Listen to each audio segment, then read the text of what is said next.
Walk into any big box store, flip a wrench over, and there's a decent chance the brand waving the stars and stripes hasn't actually made that wrench on American soil in years. They kept the patriotic name, quietly moved the work overseas, and they're betting you'll never turn the box around to check. A few brands refuse to do that. 5 of them still make real tools right here, forging the steel, cutting it, and finishing it in American factories. One of them takes it so far that it controls everything from the molten metal to the finished wrench. And I'd bet you've never once heard its name. So here's the plan. First, the 5 that are still the genuine article, including 2 big names you probably trust that aren't quite as spotless as you'd hope. Then the ones faking it, starting with an American icon whose own CEO admitted that almost everything the brand makes moved to China and Mexico.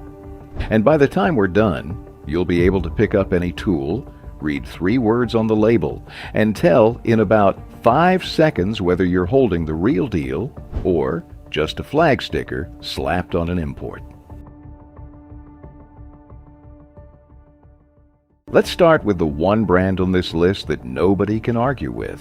In 1923, a Swedish immigrant named Ernest Estwing set up shop in Rockford, Illinois, with a stubborn idea. Every other hammer back then was 2 pieces, a head jammed onto a wooden handle that would crack, loosen, and eventually go flying mid-swing. Ernest thought that was ridiculous, so he built a hammer forged from a single solid piece of steel. Head, neck, and handle all 1 bar of metal. Nothing to come loose, because there were no seams to begin with. 100 years later, they still do it exactly that way. The steel comes from Nucor in Nebraska. It gets heated, drop forged, and finished by a crew of 200 to 300 people in that same Rockford plant. This isn't a heritage photo on a website. It's a working American factory that added around 70 robots to keep up with demand without shipping a single job overseas. And here's the part that gets me. An Estwing rock pick went through moon mission training with Neil Armstrong. One of their hammers sits in the Smithsonian's manufacturing collection. Think about that. A tool company from northern Illinois has hardware in the Smithsonian and a thread running back to the Apollo program, and it's still cranking out hammers you can walk into a store and buy today. If you want the single easiest way to own something genuinely American-made, this is it. Grab their classic straight claw hammer. It's forged from that 1 piece of steel, and it'll outlast you. That's the clean one. No caveats, no asterisks. The next brand is almost as solid, but it's got one small thing it doesn't love to talk about. Before America had cars on every road, before the Wright brothers ever left the ground, a tool company was already at work in a small Pennsylvania town. Head east to Meadville, and you'll find Channellock, a company that's been making pliers since 1886. Run by the DeArmond family for 5 straight generations, the company still has about 325 people in Meadville building its tools today. You already know these pliers, even if you don't know the name. They're the ones with the bright blue handles. And that blue isn't some random paint choice. Channellock trademarked that exact shade all the way back in 1956. See it on a job site, and you know instantly what you're looking at. What made them famous is the tongue and groove plier, the kind where you slide the jaw open to grip pipes and fittings of all different sizes. That design is backed by a real, on-the-record United States patent from 1952. And unlike a lot of brands we'll get to later, Channellocks, pliers, snips, pry bars, and professional drivers are genuinely made in America, from American steel in that Meadville factory. Now, here's the honest part, because I'm not going to sell you a fairy tale. Not every single thing wearing a Channellock label is made in the States. Some of their screwdrivers and a few of their ratcheting tools have been produced up in Canada or over in Taiwan and China, and their locking pliers are imported too. But the bread and butter, the pliers that built this company, those are the real deal, made right here 140 years in. So that's two brands forging real steel on American soil. The third one takes it to a level the other two don't even reach, and it's a company you have almost certainly never heard of. Forget the household names for a minute, because the company we're about to discuss flies completely under the radar. In Barberton, Ohio, Wright Tool has spent decades doing something few manufacturers can still claim today. Here's what I mean. Most so-called American-made brands buy their steel from somewhere else and then shape it here. Wright doesn't do that. Wright melts its own steel. Then it hot forges it, machines it, and heat treats it. All in-house, all in Barberton. They control that metal from the moment it's molten to the moment a finished wrench, ratchet, or socket comes off the line. Start to finish, under one roof, on American ground since 1927. No imported blanks, no assembled here from foreign parts, no asterisk anywhere.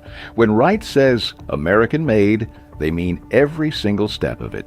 This is a privately held, management-owned company that decided the harder, more expensive way of doing things was the only way worth doing, and they've stuck to it for nearly 100 years, while almost everybody else bailed. So why haven't you heard of them? Because they're not fighting for your attention in a flashy big box aisle. They sell to industry, to pros, to people who need a wrench that will not fail on them. Wright doesn't chase the spotlight. It just quietly out-Americans every household name on the shelf. Speaking of household names, let's talk about one you definitely know.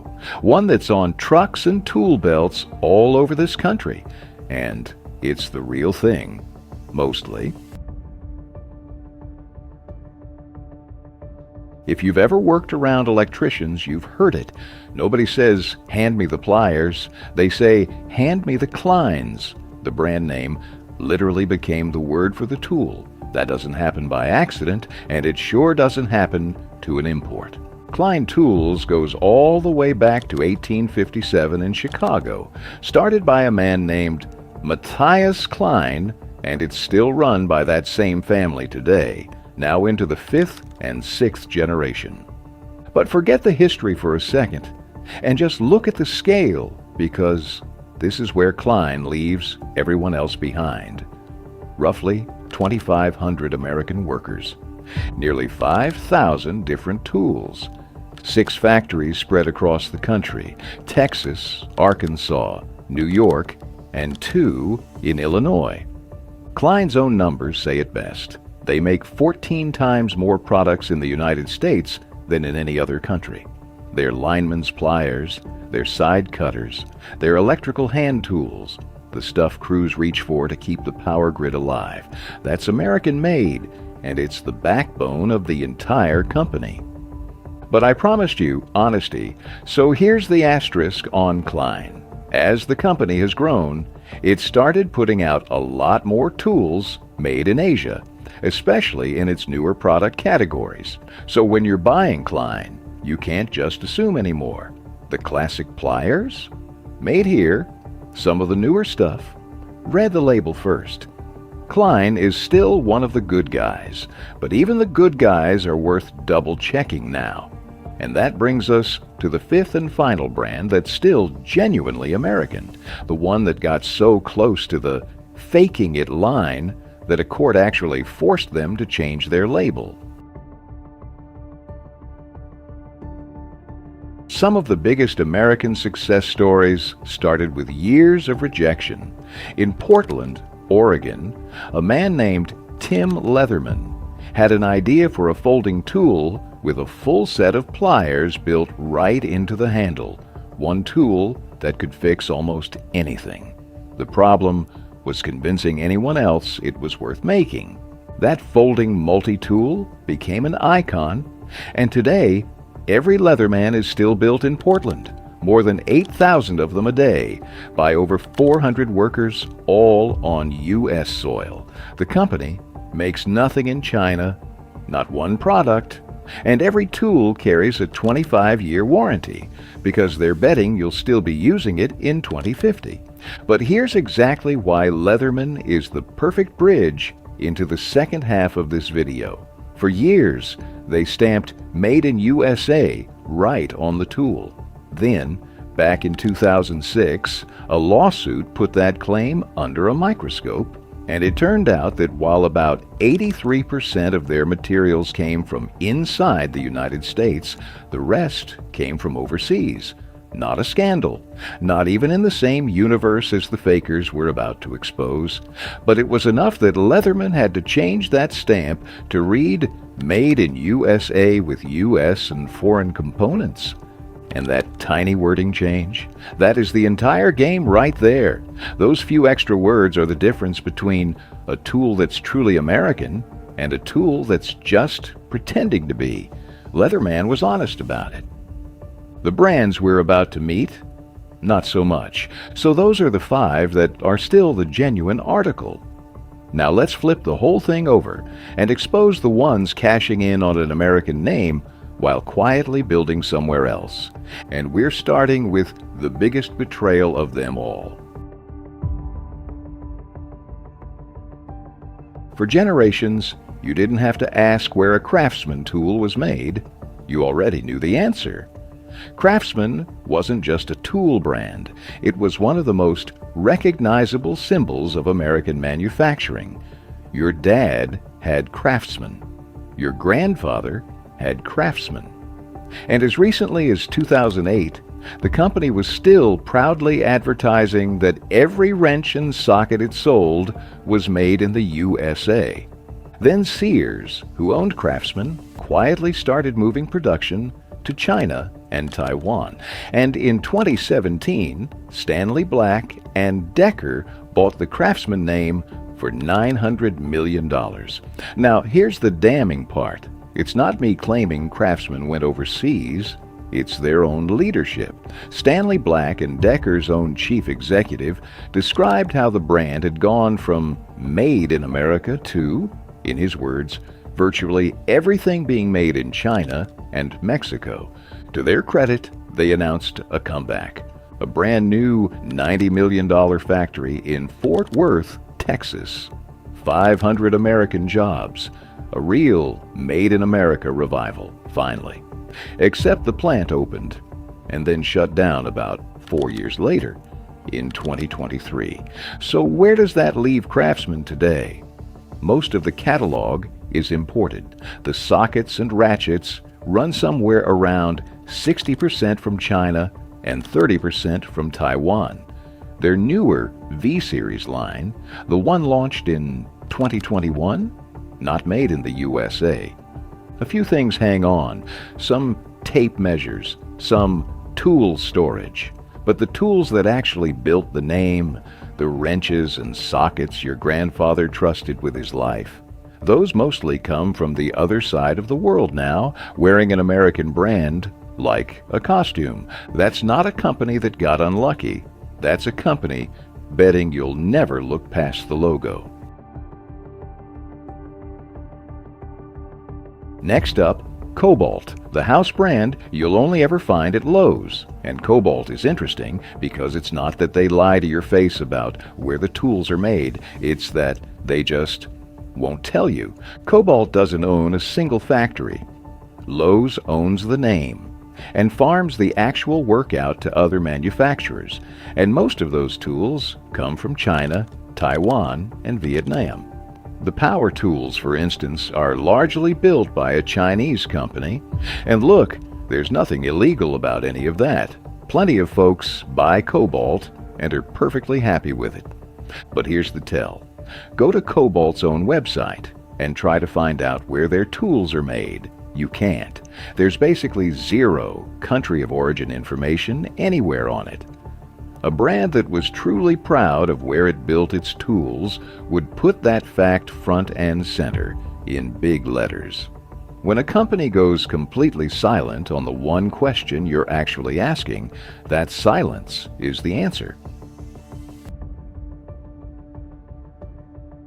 If there's one brand that perfectly captures what happened to the American tool industry, it's Husky. The story actually begins in 1924 with genuine American roots, but today most Husky tools come from factories in China, Taiwan, India, and Vietnam. Here's the twist, and it's a big one. This isn't the first time a brand in Husky's family tree got caught red-handed on the label.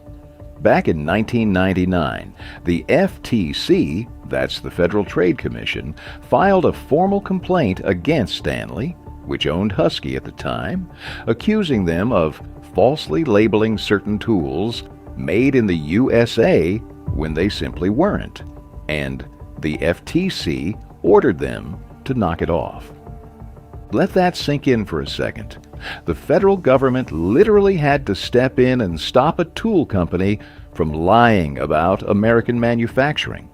This isn't an internet rumor or some conspiracy theory. It's a documented federal case. The Made in USA con is real, it has happened before, and it's the whole reason you can't take that little flag on the package at face value. Now, before you swear off every big brand on earth forever, let me hand you the trick, because once you see it, you can't unsee it, and it takes about 5 seconds standing right there at the shelf. Take DeWalt. A ton of people just assume DeWalt is fully American. And DeWalt does run 7 manufacturing plants here in the States.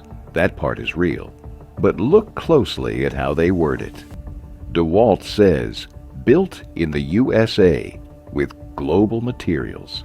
And to be fair to them, they're being honest with that phrasing. But those last 3 words change absolutely everything. So here's your decoder. There are 3 phrases, and they are not the same thing.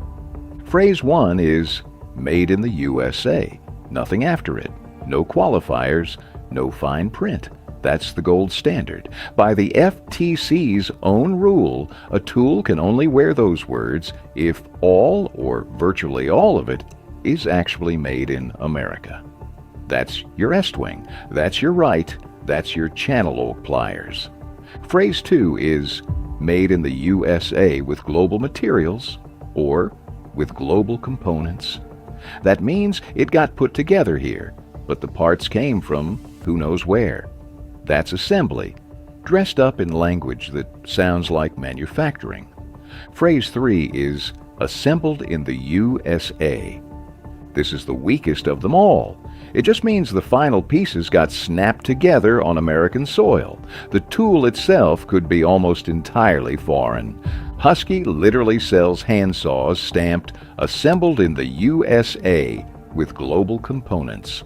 Read that slowly, and it's telling you, right on the package, exactly how little of it is truly American. Same flag on the box. 3 completely different realities. And now you can tell them apart in the time it takes to turn a package over.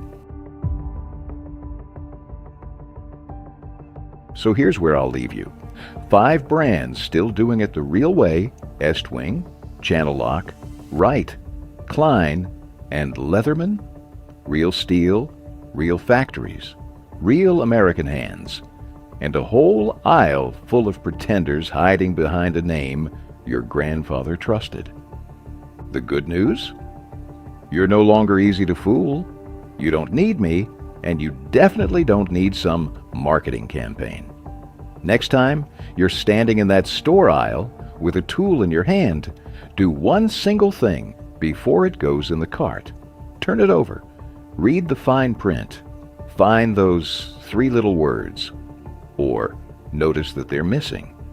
Because made in the USA and assembled in the USA with global materials are not the same promise. One of them built this country. The other one is just wearing its clothes. Flip the tool over. The label always tells the truth, even when the brand won't. If this opened your eyes even a little, do me a favor and hit that subscribe button. I tear into a different set of brands every single week, and I read every comment that comes through. So tell me down below, which American tool brand do you still swear by? I want to hear it.